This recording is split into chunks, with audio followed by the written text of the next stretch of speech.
Hare Krishna and Pranam dear devotees. So welcome to our next session on Srila Prabhupada-Founder Acharya series by His Grace Suresvara Prabhu. And we are very fortunate that Prabhuji is with us and he is taking these sessions. And so we loudly chant one time Hare Krishna Maha Mantra to welcome Prabhuji.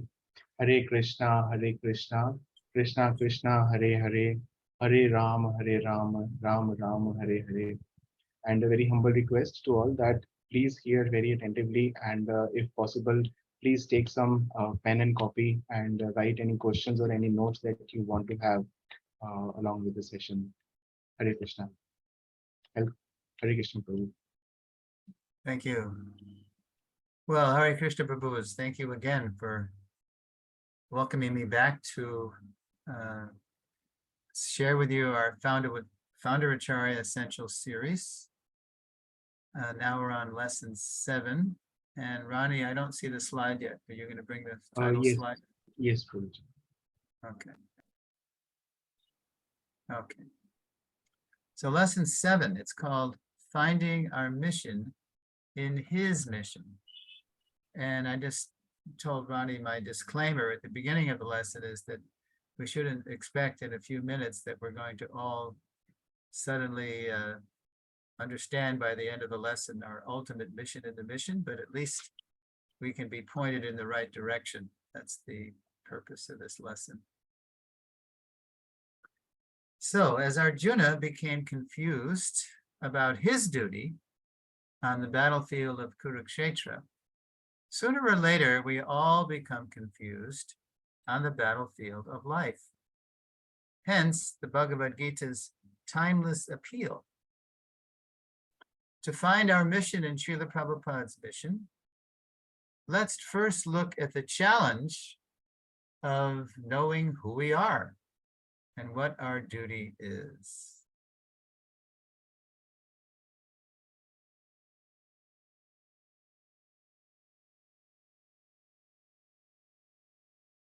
Okay, so, quote, "Know thyself," the philosopher Socrates admonished his students, for, quote, "the unexamined life is not worth living."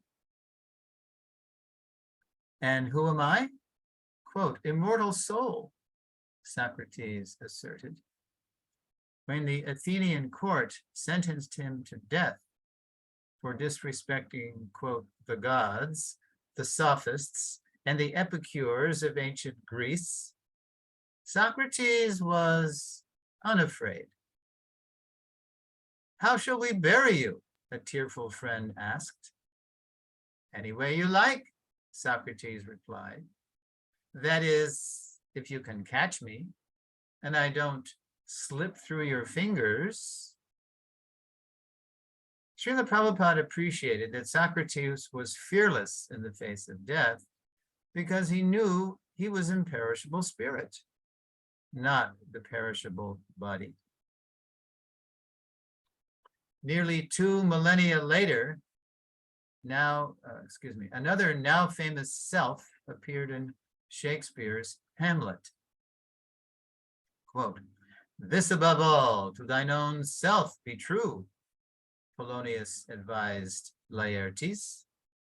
But it was one's worldly interests, not the immortal soul, that Polonius had in mind, an earthbound self. So you see the degradation went from spirit down to mind as Kali Yuga progressed. The downgrade continues today with Self magazine. That's a magazine we see in America. For example, displaying well-toned bodies as the self. Yet to think of the body as the self, to forever compete to satisfy its demands, and then simply to die, is no better than polished animal life. Our human capacity for higher consciousness should tell us something. We have a higher calling. Yes. Yes, why is it so difficult to know who we are and what our duty is? So the next section is called Mixed Up. In Vedic times, different classes of human beings were born and raised to cooperate, to serve the Supreme. Lacking that spiritual focus, today's social classes often conflict, and today's individuals are too often conflicted. As Prabhupada told the World Health Organization in 1974, such a population is called, quote, Varna Sankara, mixed population. In a word, mixed up. Small wonder that professions like life coaching and occupational therapy have become so popular. To understand who we are and what our duty is, we moderns, typically unconnected to a culture of self-realization, need help. In a spiritual society, the first help are spiritual parents. According to the Srimad Bhagavatam 5.5.18, we should not become, quote, a spiritual master, a father, a husband, a mother, or a worshipable demigod, unquote, unless we can deliver our, quote, dependents from the path of repeated birth and death, unquote. Such a responsibility. Quote, that is the real contraceptive method, Prabhupada wryly observed. That we are married, undoubtedly, husband and wife, but unless we are competent to give protection to our children, we should not beget children. And Prabhupada said that in Mayapur during a lecture in February 76. Now, by contrast to what Prabhupada said, modern groups like the International Planned Parenthood Federation are committed to providing, quote, services like contraception and abortion. Quote, this is Kali Yuga, Prabhupada would observe. Quote, even in the womb, they are coming after you with a knife. And I put that in there. You won't find this on the database, but I put that quote in there because I witnessed that. I was personally there in, let's see, the spring of 1972 in Pittsburgh when Prabhupada was, he had just finished being in New Vrindavan for the Bhagavad Dharma discourses, and he was going to Dallas, Texas. And he stopped at our temple in Pittsburgh because Pittsburgh was the airport he was flying out of. And it was just very brief. He just stopped in just to, bless us, and he didn't stay long. But when he came to the temple, we showed him into a little side room off the temple, and he just sat. He sat cross-legged on a little raised seat, and he just started talking about the evils of Kali Yuga. And I was sitting to Prabhupada's side. I was seeing him like a profile shot. So when he said this line, this is Kali Yuga, even in the womb, they are coming after you with a knife. Prabhupada extended his right hand and he started twisting it out like an abortion doctor, killing a fetus. And this is what he did. He started twisting it, and his eyes were bulging out of their sockets. I could see that from the side. I was seeing a profile. I could see Prabhupada's eyeballs practically bulging out of his sockets. Even in the womb, they are coming after you with a knife, unquote. Consigning themselves to a worse fate, materialists kill the very human opportunity to escape the nightmare of repeated birth and death. In a letter to a disciple who was a young mother, Prabhupada underscored the responsibility that comes with that opportunity. So here's a little excerpt from a famous letter, July 1972. These children are given to us by Krishna. They are Vaishnavas, and we must be very careful to protect them.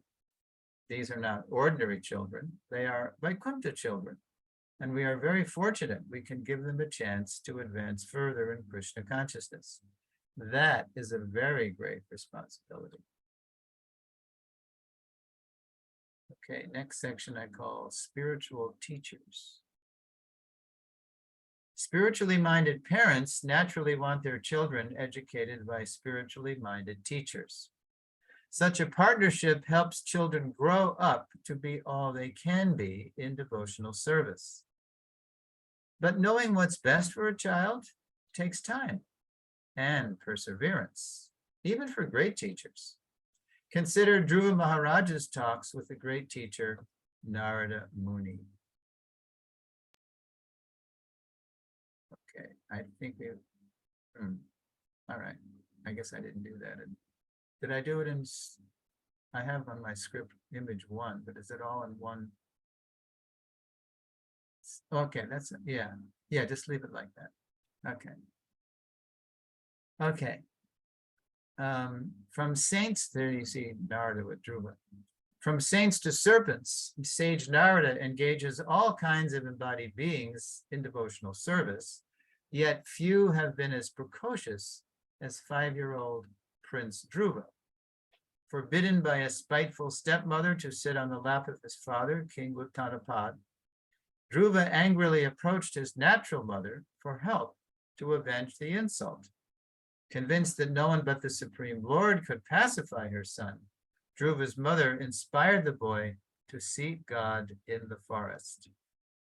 Meeting Dhruva in the wilderness, Narada advised him to go back to his mother and return when he was grown up.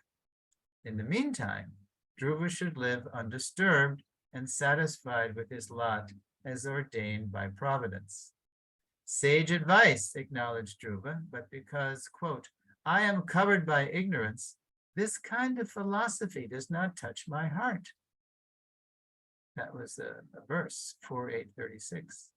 In his commentary, Prabhupada writes, quote, Dhruva Maharaj indirectly informed the great sage. Now you want to keep that slide up there, Ronnie, because we're going to keep it up, that slide.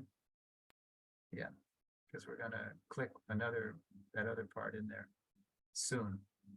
In his commentary, Prabhupada writes, quote, Dhruva Maharaj indirectly informed the great sage Narada that there are 4 kinds of human spirit: the thoughtful spirit, the warrior spirit, the business spirit, and the worker spirit. Those are my phrases, but Narada did, or Dhruva did inform Narada the 4 kinds of spirit. What are appropriate instructions for one spirit are not necessarily appropriate for another. Moreover, quote, unless a child is trained according to his tendency, there is no possibility of his developing his particular spirit. Okay, let's go to those words. Okay. It was the duty of the spiritual master or teacher to observe the psychological movement of a particular boy and thus train him in a particular occupational duty. I'm just going to make a note here. I'm just editing my own script. Right. There we go. Whoop. No, I guess I'm not. Now I see why I didn't do something. Okay. So it's the duty of the spiritual master or teacher to see the nature, the spirit. And Prabhupada rarely did this. Usually when he used the word spirit, it was about spirit soul. But once in very rarely, he would use the word spirit referring to one's psychophysical nature. You know, so our conditioning.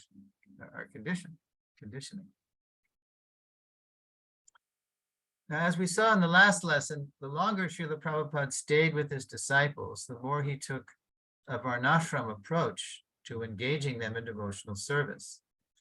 Whereas surrender to Krishna in ISKCON's early days often meant setting aside one's inherent tendencies for the sake of quickly spreading the movement. To make his mission sustainable over time, Prabhupada later sounded more like that Dhruva purport, highlighting the need to serve according to one's natural work. Okay, so next slide. Yes. So this is I don't usually do this, but I want you to see it, and I'm going to read it also. It's so important. Quote, the spiritual master will say that you work like this that is natural. Just like in the school, college, somebody is being trained up as a scientist. Somebody is trained up as an engineer, as a medical man, as a lawyer, according to the tendency, practical psychology of the student. He is advised that you take this line. So by the instruction of the guru, the real purpose is Krishna consciousness. And according to his guna, quality, and karma work, he's engaged in a particular occupational duty. So that was, later in the Leela. That was in 76, September, right around this time of year in Vrindavan.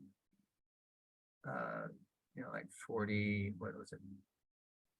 46 years ago or something, long time ago. Yeah.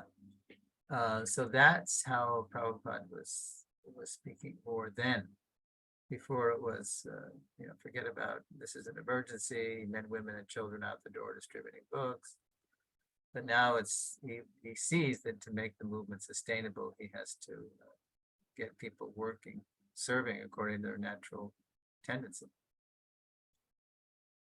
Since spiritual teachers play such a crucial role in helping us find our mission and Srila Prabhupada's mission, how did Srila Prabhupada advise us to select them?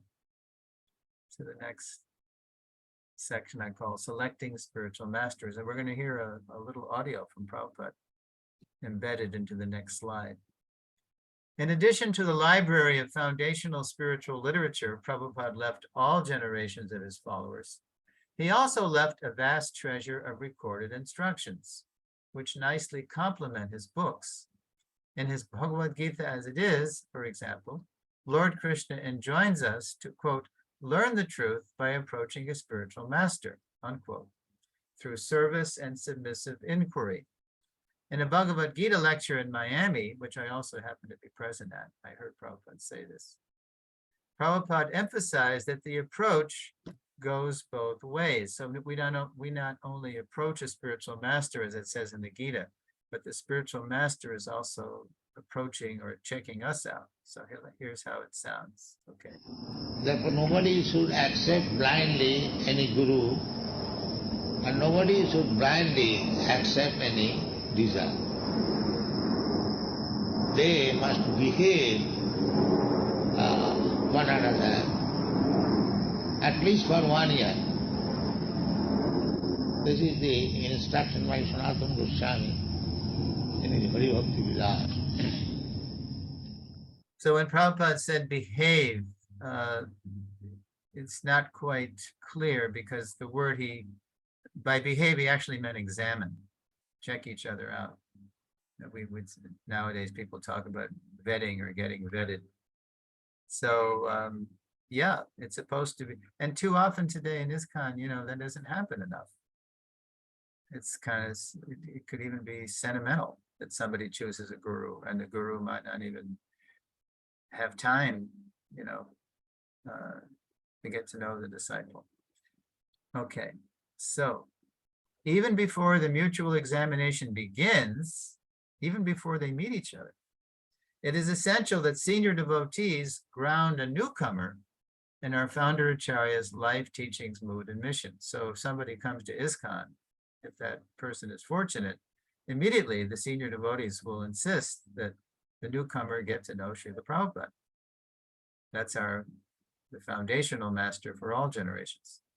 When Prabhupada was traveling as the movement's sole initiator, he depended on his local leaders to train and test aspiring initiates. So Prabhupada, even though he said that mutual examination, behave one another, he himself, because he was exploding a movement worldwide, traveling around the world 14 times in 12 years, he wasn't able to show that example. So what did he do? He delegated that examination to his temple presidents mainly. They were the ones that were on the scene locally, and when newcomers would come, Prabhupada depended on them to really test those people to see if they were following and serious, sincere, cooperative. Yeah. Now, that's when Prabhupada was the only guru in ISKCON. In ISKCON's multiple guru culture today, only a trained and disciplined aspirant will be able to approach initiation with a cool head. So if the newcomer is fortunate, he or she will be grounded in Prabhupada. So then, once grounded, then the question can arise: who will best guide and engage me in Srila Prabhupada's mission? Who will enrich my relationship with our founder Acharya? Then you can start looking around. Once you've understood that the founder Acharya provides everyone's core identity, foundation of relationship, we're all Prabhupada Nugas, then we can think about the spiritual master, one's personal Diksha, Shiksha gurus. Who will best guide and engage me in Srila Prabhupada's mission? Initiation, of course, is only the beginning. The road to finding our ultimate calling, our mission in his mission, inevitably passes through crossroads of purification and consultation. So the next section I call purification. In his Sri Krishna Samhita, Srila Bhaktivinoda Thakur observes that before settling our varna, our occupational duty, we must purify our nature. Reflecting on the Thakur's observation, His Holiness Shivaram Swami, I think even though you're all in India, you probably know Maharaj. She's a very senior devotee in our movement, GBC Emeritus now. His Holiness Shivaram Swami points out in his, it's a book he wrote called Varnashram Compendium, Volume 1, Chapter 30, quote, determining one's varna, that by seriously and sincerely following the devotional life Prabhupada has given us, we can purify our nature in 3 ways. So next slide. And yeah, just the first way, that's good.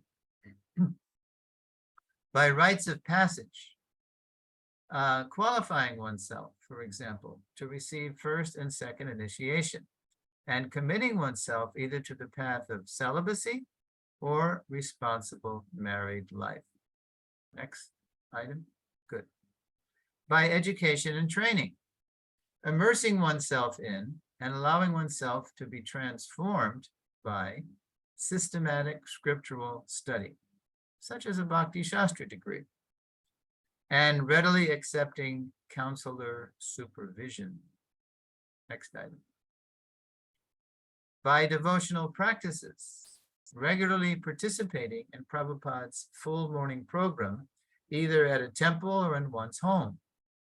Prabhupada's early morning regimen for us includes the 5 most purifying devotional practices outlined in the Nectar of Devotion: chanting Hare Krishna, worshiping the deities, associating with devotees, residing in a sacred place, and studying Srimad Bhagavatam.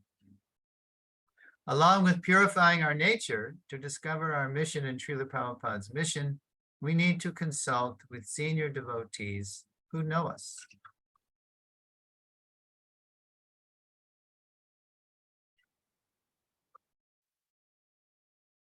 So the next section is called consultation. If, quote, it takes a village to raise a child, that's a famous African saying, it certainly takes a healthy spiritual community to raise a lifelong devotee.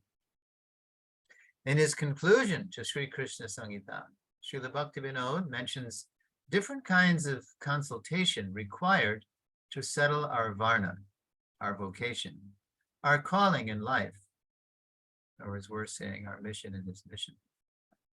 Number 1, consultation with trusted seniors who know us well. In Srila Bhaktivinoda's time, family elders, the family priest, and village leaders all helped to identify the qualities that dominated an individual's nature, as well as one's attraction to a particular work. Applied to Srila Prabhupada's mission, we need to ascertain the direction of our service with the help of trusted senior devotees who've known and observed us over time. Okay, so trusted seniors. And item 2, consultation with qualified seers of our past, present, and future. By, quote, seers, Srila Bhaktivinoda means qualified Vaishnava astrologers who can help guide us to the supreme destination. In his purport to Srimad Bhagavatam 10.8.5, Srila Prabhupada states, quote, "It is the duty of a father to understand the astrological position of his children and do what is needed for their happiness." Also in his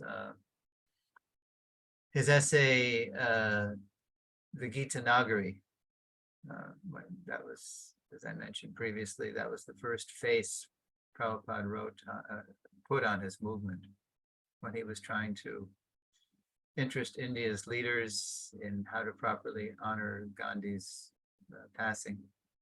He talked about a Gita Nagari, and he said in the Gita Nagari village, this was his first idea about his mission. He wanted to build a village, to show a village based on the Bhagavad Gita.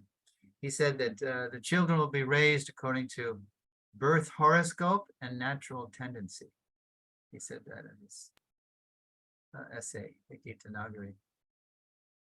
So when a qualified Vaishnava astrologer confirms in our stars what our seniors observe about us on the ground, that helps us to confidently settle our occupational duty, our varna, our mission in the mission. Now, as we learned in lesson 6, along with teachers and mentors in an educational institution, Srila Prabhupada assigned a crucial role to the Varnashram College. I think that was the third item on the slide. Yeah.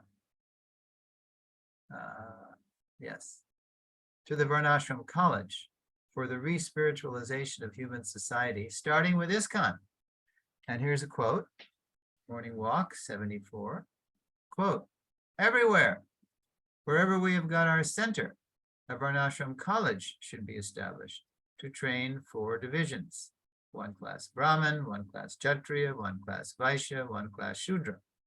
But everyone will be elevated to the spiritual platform by the spiritual activities we have prescribed." So that's the ashram. By doing the duties of our varna as devotional service, we transcend our conditioning in stages or ashrams and ultimately go back to Godhead. That's the ultimate mission, right, of human life, go back to Godhead. And finally, I have a conclusion here. Even if we haven't had the benefit of growing up and living in a Varnashram culture, to find our mission in Srila Prabhupada's mission, we can always challenge ourselves with a few pointed questions. And I took these questions from the self-help community, where there are very often these motivational speakers. They travel the world and they talk about what's your passion? Identify your, you got to know what your passion is. So based on that kind of mood, I made up these questions. We can challenge ourselves with this. Number 1, if I had all the money I needed, what would I do? Very often we make excuses. Oh yeah, I'd love to do this, but I don't have the money. You know, it takes a lot, it takes the time and money, and you know, I can't pursue it because it take me years to qualify to do what I love to do, and in the meantime I got to pay the bills. So but say money wasn't an object, say money was not a, you know, you had all the money you needed, there was no object. So what would you do? Challenge yourself. What would I do? What would I really do if I didn't have to run the money race? Number 2, if I had all the time I needed, that's the other one we say, oh, I don't have time. No, I don't have time. Time and money are the big, you know, big challenges in the material world. So that's another excuse Maya throws up. Hey, you don't have the time, you don't have the money, you don't have the time. If I had all the time I needed, what would I do?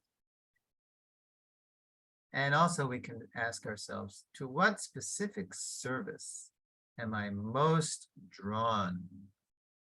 And do I forget time while doing it? That's a big hint. You know, if you, it's so much you, it's so much your spirit, your nature, that you just get, you totally forget what time it is. course, if you're a Pujari, you better know what time it is. But you get the idea that it's timeless. You just enter into this timeless transcendental zone. Now, the answer to any one of these questions about time, money, what's my trance of service? The answer to any one of these questions may give us a hint of our ultimate calling in Srila Prabhupada's mission. Above all, absorbing ourselves in the life, teachings, mood, and mission of our beloved founder Acharya, with the intent to cooperatively serve, is the perfect foundation for making the best contribution to Srila Prabhupada's movement. As singular and selfless as his own life was, Prabhupada would be happy simply to see everyone do what they love to do for Krishna. So the next 3 slides, I believe it is, we're going to see pieces of a famous purport. Quote, "It does not matter what one is, one must dedicate everything in the service of the Lord. If one is a learned scholar, scientist, philosopher, poet, and so forth, then he should employ his learning to establish the supremacy of the Lord. Similarly, if one is a businessman, an industrialist, an agriculturalist, etc., then one should spend his hard-earned money for the cause of the Lord. One should try to engage in the service of the Lord everything for which one has specific attraction." Notice Prabhupada's phrase, specific attraction. That's why I said in that, when you challenge yourself, ask yourself, to what specific service am I most attracted? Because the more specific we can be, the more we can really focus on that as to develop that mission and the mission. For which one has specific attraction. That is the way of peace and prosperity, and that is the remedial measure for all the miseries of material existence. That's a famous purport, 1532. And before we go to questions, that, by the way, was the end of, or by the time we finish today, that's the end of the Abhideya section of the series, where we talk about, Sambandha was deepening our relationship with Prabhupada. Abhideya is deepening our commitment to his mission. So to do that, we have to know develop our mission and the mission. So transition, as we find and develop our mission, to help our founder Acharya re-spiritualize human society, we'll be better able to develop deep love for him. In the next lesson, we'll look at why that intimacy with Srila Prabhupada we long for can be so elusive, hard to grasp. Okay, Hare Krishna Prabhus, I'll be happy to receive your questions and comments now. And then depending on Rani Prabhu to kick us off here. Hare Krishna Prabhuji. Thank you so much for the wonderful session.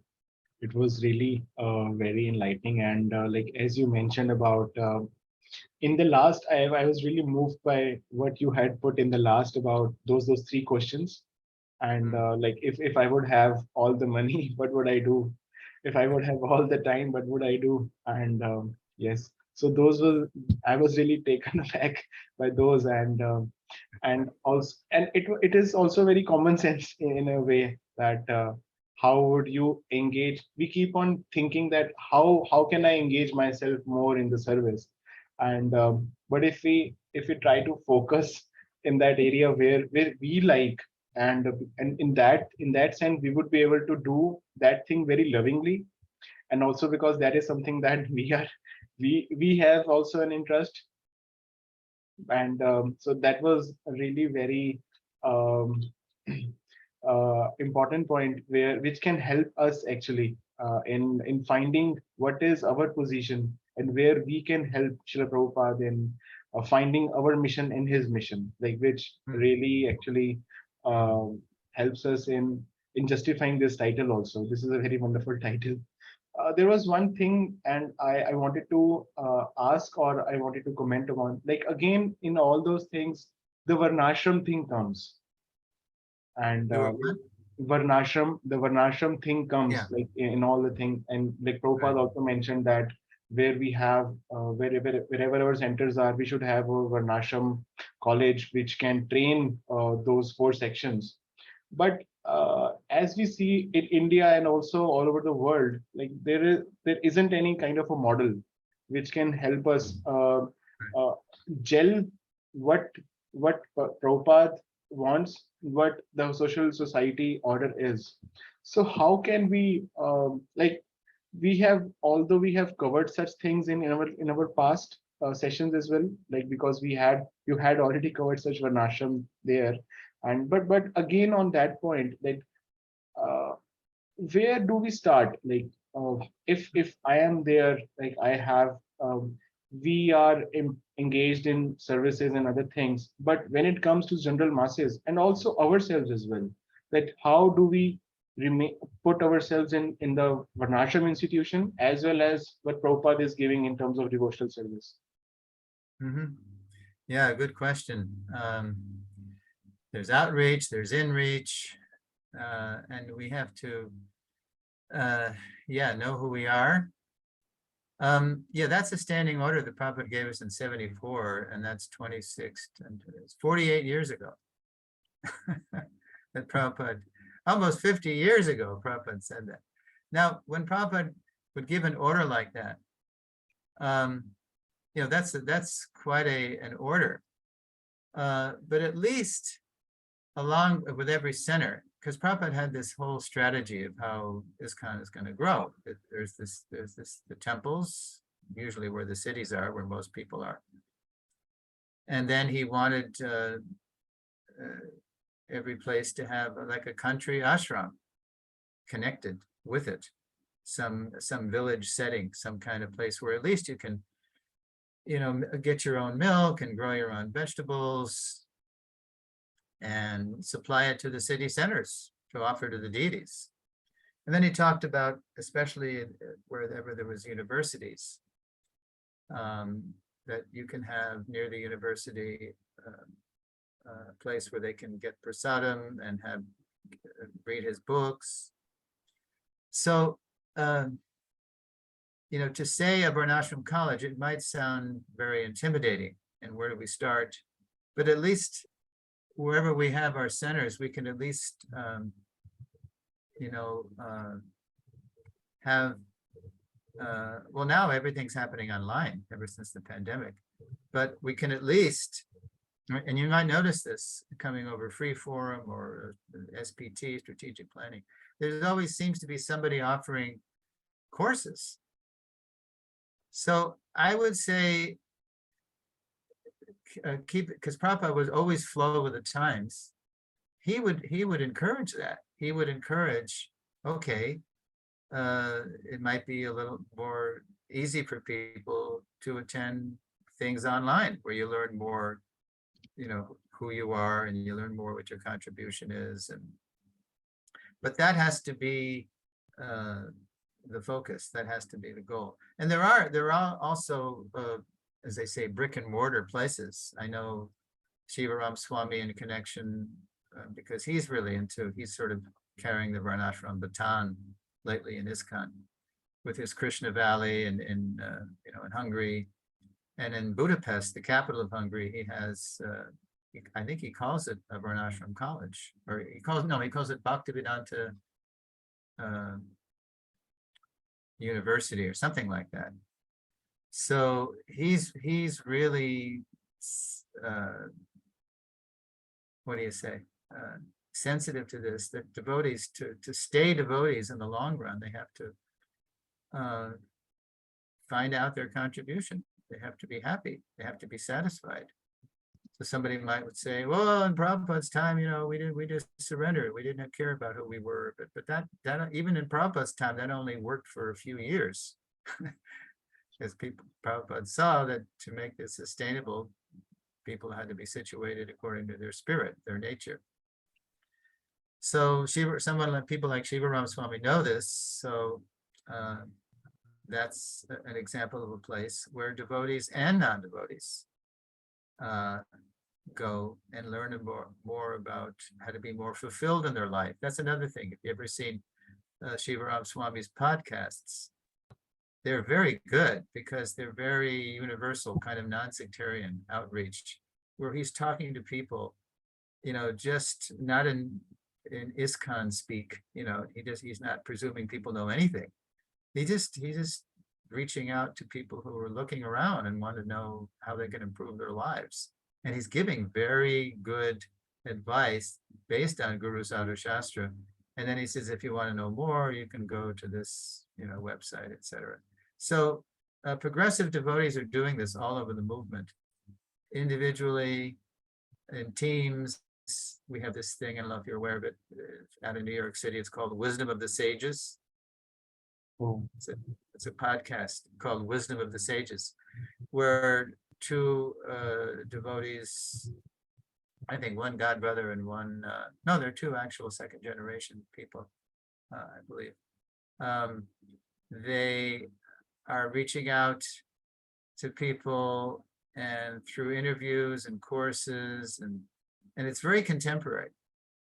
It's very contemporary. They use contemporary music, contemporary language, and they're reaching out to people and they're bringing them in,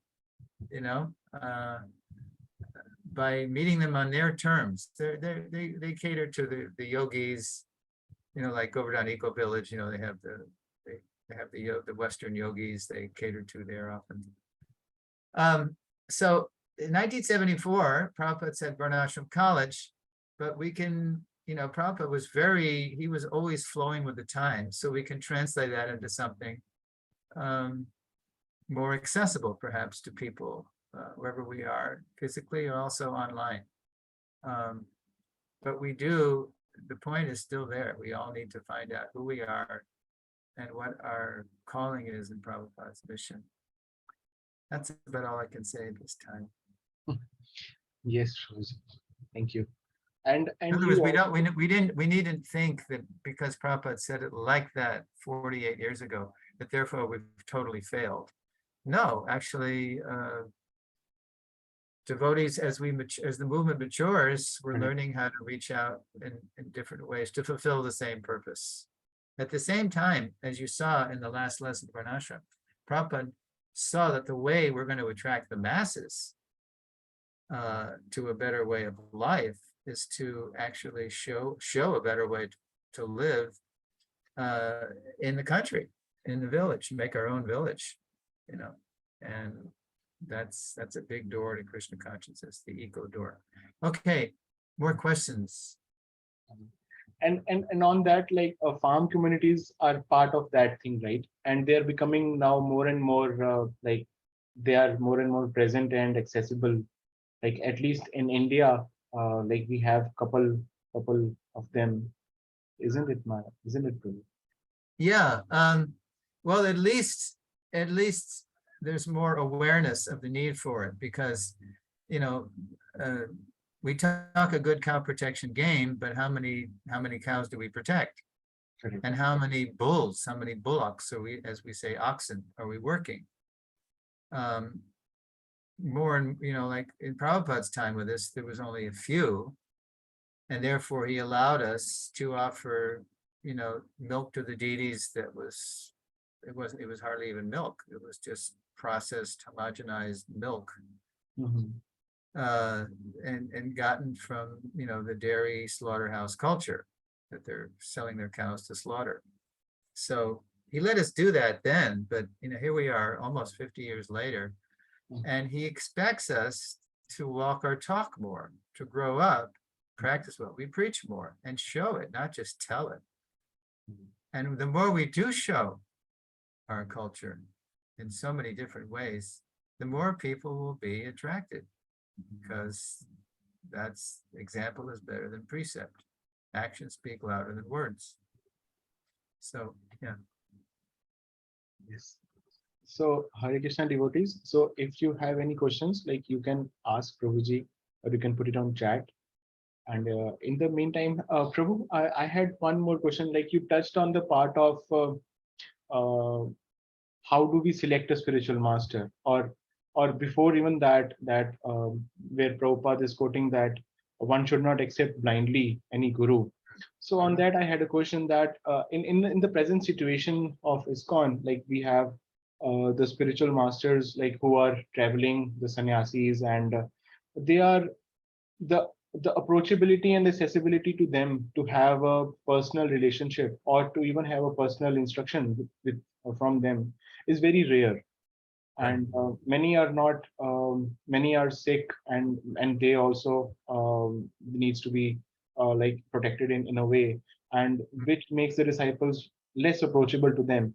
And in the same thing you also touched about, having a relationship with your mentors so that you can take guidance from them. So can we understand in a way that the relationship, the the duty or the role of those counselors is to bring the person closer to their spiritual masters, or to Prabhupada, or the question could be that how can we have then in this kind of a setup a more a personal relationship, because that is also very important to have a personal relationship with the spiritual master, and Right. not just take diksha, and where the emphasis on shiksha is very less these days, and which also needs its own health checkup. But with this kind of a setup, how do we develop that relationship with the spiritual master where this setup of things are there? Mhm. Well, way back in lesson 1, it was called the spiritual masters, plural. And I based that lesson on Prabhupada's purports and the verses in CC chapter 1, Adi Leela chapter 1, the spiritual masters. So there's a lot of powerful quotes there. And if we just actually practiced those quotes, for example, in one purport, Prabhupada says, generally, the one who gives the most shiksha becomes the diksha guru, right? And that's how it worked in ancient India. Yes. You know, the village wise men would be instructing, and then naturally, then there'd be the instruction produces the relationship, because whoever is nourishing you with Yes. those instructions, naturally you want that person to take you closer. Yes. So that's why we do have, I mean, it's practically a crisis proportion, as you're suggesting. Right now we have, you know, relatively few spiritual masters, maybe 100 initiators, initiating hundreds, thousands, tens of thousands of people. And therefore there isn't much personal contact with the initiator. Is that the kind of a society we want? Or do we want the society where, as Prabhupada put it, millions? Yeah. We need millions of gurus, Prabhupada said. Millions of gurus giving shelter to as many people as they can personally shepherd, you know, counsel. That's the kind of society we want. So we're keenly aware of that, those of us who are, you know, working toward that, and we need that kind of a transformation. It's, yeah, it's, and you say, is it the duty of the counselors to lead them to, you know, the initiate? No, it's their duty to become gurus. We have so many gurus in the movement, they're just not recognized. Anybody who's, you know, I mean, it's even on the books. It's even a GBC resolution for some years that anybody who's in good standing, you know, any Prabhupada initiate in good standing is authorized to go through the process, and encouraged. But the problem is they're not actually encouraged, or they don't, you know, they because it's natural. Anybody who's really qualified to be a spiritual master is naturally humble. They're not lobbying to become a guru, you know. But if it descends on them, if a senior person, say they're GBC, or they're a sannyasi, or somebody who is, you know, in a senior position, says, Prabhu, you know, been a devotee for so many years, and you could give, you also need to help. Please, these people aren't getting enough attention. So could you step up and also take care as a service? Could you take care of some people as shiksha, diksha? They're equal and identical manifestations of Krishna, Prabhupada says in one purport, in that same first chapter of Adi CC. Yes. Yeah, we have too much emphasis on diksha. It's the same. They're equal and identical, but they have different dealings. The one who gives initiation tends to be more like a parent, and the shiksha, they're more like relatives, uncles and aunties. But like Bhaktivinoda Thakur, Bhaktivinoda Thakur took initiation from Bipin Bihari Goswami, and then he became closer to his shiksha, right? Jagannath Das Babaji. That's why we see Jagannath Das Babaji on our altars. We don't see Bipin Bihari Goswami. So it's all based on the relationship that you have with your different gurus. Kaviraj Goswami says, I have one initiating spiritual master who was none other than Lord Nityananda himself. And then I have unlimited instructing spiritual masters, especially Rupa Raghunath, whom he acknowledges at the end of each chapter of CC. So we can take shiksha from many people. Serious shiksha, there's another thing. And Bhanu Swami likes to point this out too, because he is famous for giving, shiksha and not diksha, but he gives serious shiksha. Yes. So, we kind of loosely say, oh yeah, I saw so-and-so on a podcast. He's my shiksha guru. Oh, you really? So you're taking instruction from him? Are you doing what he says? Anybody can say that, he's my shiksha. He's like a pet. Prabhupada said, don't keep a guru as a pet. So we need many more gurus, and it's everybody the GBC recognizes it, the devotee on the rank and file devotee recognizes it, but we have to do it. And so be part of the change you want to see in ISKCON, Prabhus. Yes, Prabhuji. Okay. Now, Ronnie, you're carrying the whole weight on your shoulders. What about all the Prabhus here? I see they're all muted, and I don't see anybody's face, which is good because that helps the bandwidth. But now we need to come out from behind your little box there.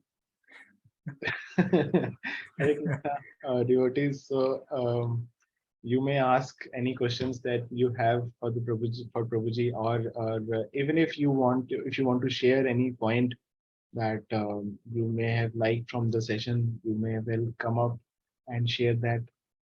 We have about 10 minutes. Yes. That I can spare more. Okay. I guess everybody's afraid. Don't be afraid. You're among friends. You have made us very comfortable, actually. Yeah.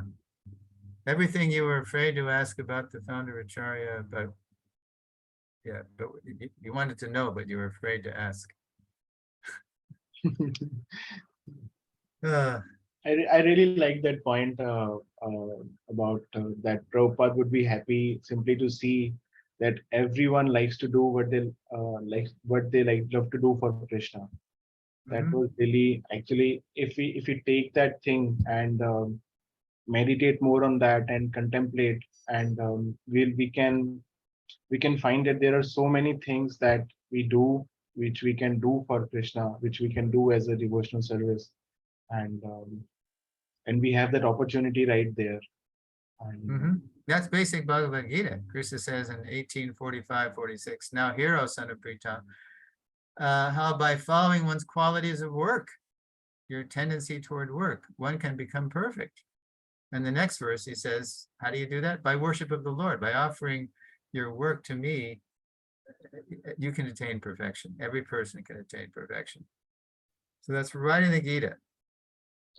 And that is the way we really are able to ultimately surrender. And by doing that for Krishna, and by following ashram, by practicing sadhana, then ultimately we come to love Krishna more than our work. we fall in love with Krishna, and then we're willing to do anything, even if it's not our. Look at Prabhupada. He came to the West, and he was in any given day he was acting in all the varnas practically. He was he was dictating. Okay, he was writing. That's Brahminical work, and then he was managing the mission. He was a Kshatriya, he was a manager, he was, executing the mission. And then he was, let's see, Vaishya. Yeah, he was an expert business person. He would advise the devotees how to raise funds for the movement, because he was a pharmaceutical salesman, in his Grihastha days.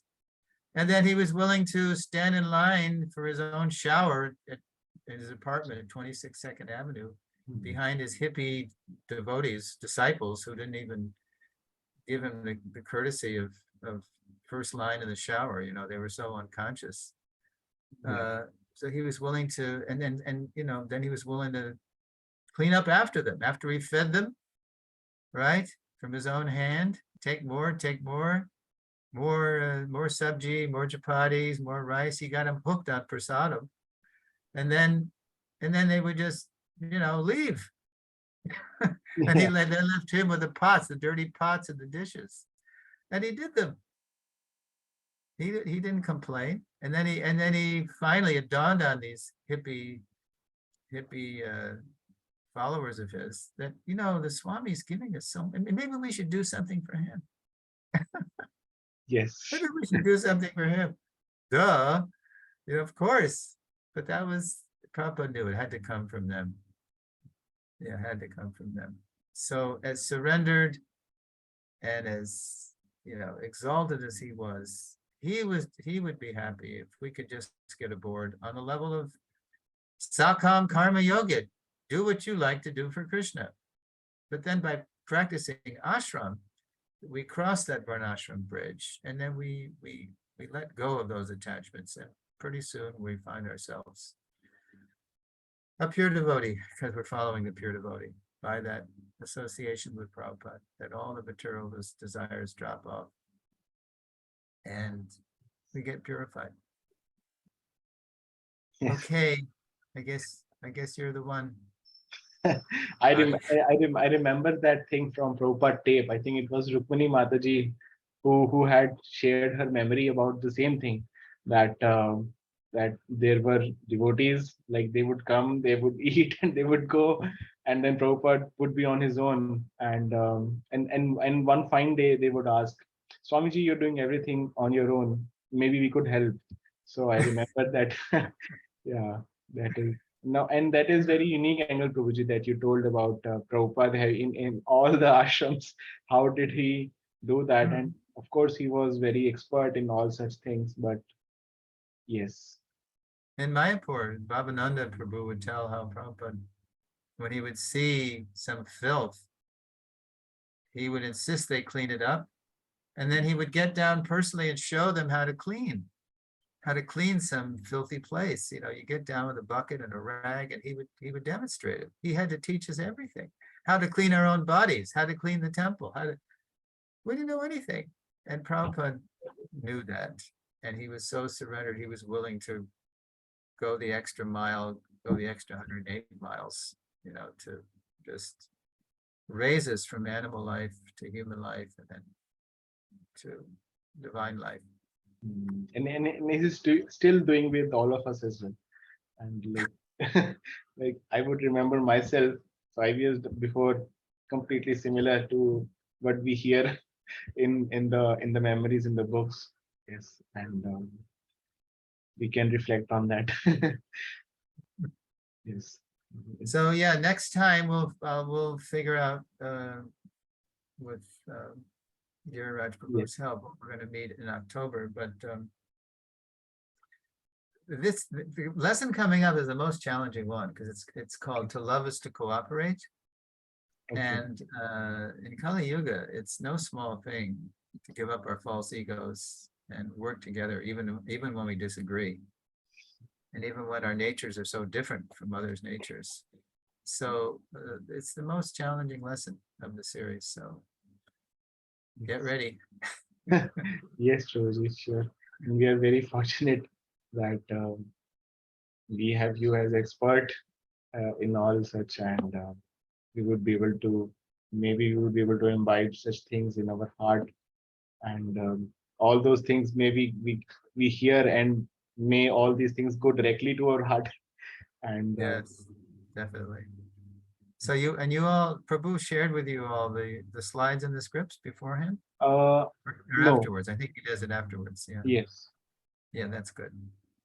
Yeah, that's important. Yeah, yes, because then then there's more suspense when I'm actually presenting. But yes, yeah, for reference for later, yes, for that's definitely important. yes, Then even when this whole series is over, you'll have a nice written and visual record of the points you can share with others yes, yes, yes. to help ISKCON grow, be the change you want to see in ISKCON. Yes. Thank you so much. Okay, thank you, Prabhus, So for allowing me to come again, and yeah, we'll see you in a month. yes, so we heartily thank you again by reciting one more time Hare Krishna Maha Mantra. Hare Krishna, Hare Krishna, Hare Krishna, Krishna Krishna, Hare Ram, Hare Hare Ram, Ram, Hare Ram, Ram Ram, Hare Srila Prabhupada ki Jai. jai. Hari Bol. Hare Krishna. Hare